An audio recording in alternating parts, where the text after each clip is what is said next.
आई वडिलांची तीर्थक्षेत्र यात्रेची इच्छा आहे, पण पैशांअभावी पूर्ण होत नव्हती.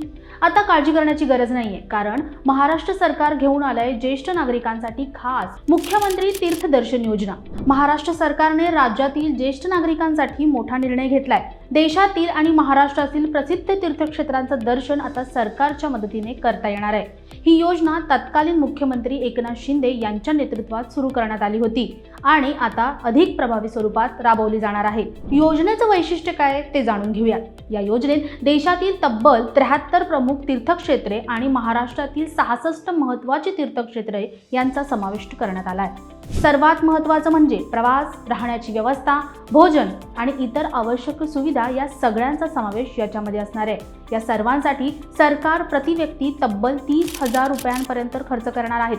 म्हणजेच गरीब आणि सर्वसामान्य कुटुंबातील ज्येष्ठ नागरिकांनाही आता कोणत्याही आर्थिक ताण न घेता तीर्थयात्रा करता येणार आहे. बरे, ह्या योजनेचा लाभार्थी कोण असू शकतो? या योजनेचा लाभ घेण्यासाठी काही अटी आहेत. सर्वात महत्त्वाचं म्हणजे अर्जदार हा महाराष्ट्राचा रहिवासी असायला हवा.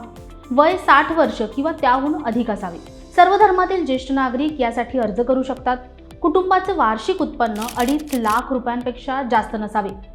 सरकारी डॉक्टरांचं प्रवासासाठी सक्षम असल्याचं प्रमाणपत्र आवश्यक असणार आहे. अर्ज कसा करायचा?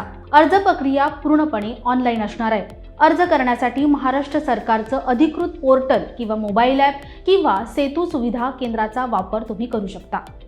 ज्यांना ऑनलाईन अर्ज करता येत नाहीये त्यांसाठी सेतू केंद्रावर मोफत मदत उपलब्ध असेल.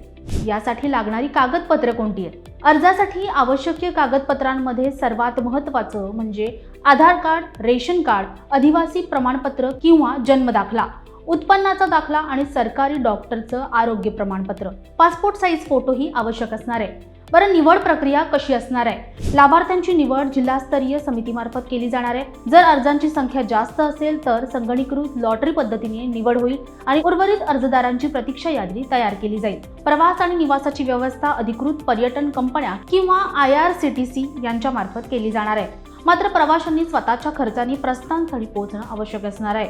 तर ही माहिती तुमच्या आईवडिलांसाठी किंवा घरातील ज्येष्ठांसाठी खूप महत्त्वाची आहेतच.